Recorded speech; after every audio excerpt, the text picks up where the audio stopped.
Sometimes, when a fish is reeled up to the surface, it will appear inflated, with its eyes bulging out of their sockets and its stomach projecting out of its mouth, as if it's been blown up like a balloon.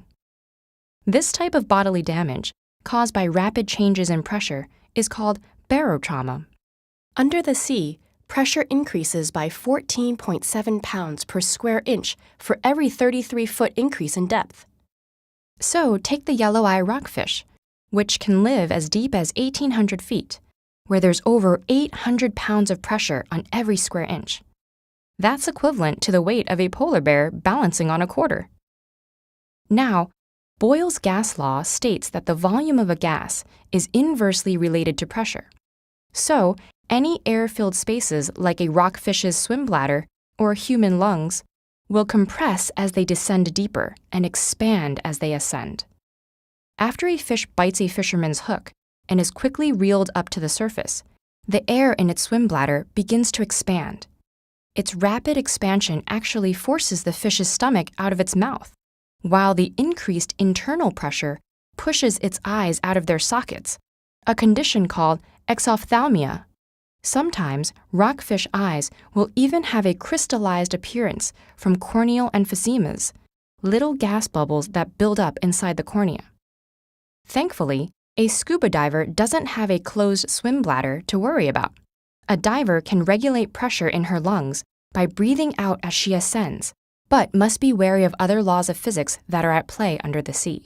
Henry's law states that the amount of a gas that dissolves in a liquid is proportional to its partial pressure. The air a diver breathes is 78% nitrogen. At a higher pressure under the sea, the nitrogen from the air in a scuba tank diffuses into a diver's tissues in greater concentrations than it would on land. If the diver ascends too quickly, this built-up nitrogen can come out of solution and form microbubbles in her tissues, blood, and joints, causing decompression sickness, aka the bends. This is similar to the fizz of carbon dioxide coming out of your soda. Gas comes out of solution when the pressure is released, but for a diver, the bubbles cause severe pain and sometimes even death. Divers avoid falling victim to the bends by rising slowly and taking breaks along the way, called decompression stops, so the gas has time to diffuse back out of their tissues and to be released through their breath. Just as a diver needs decompression, for a fish to recover, it needs recompression, which can be accomplished by putting it back in the sea. But that doesn't mean fish should just be tossed overboard. An inflated body will float and get scooped up by a hungry sea lion or pecked at by seagulls. There's a common myth that piercing its stomach with a needle will let air escape, allowing the fish to swim back down on its own. But that is one balloon that shouldn't be popped. To return a fish properly to its habitat, fishermen can use a descending device instead, to lower it on a fishing line and release it at the right depth.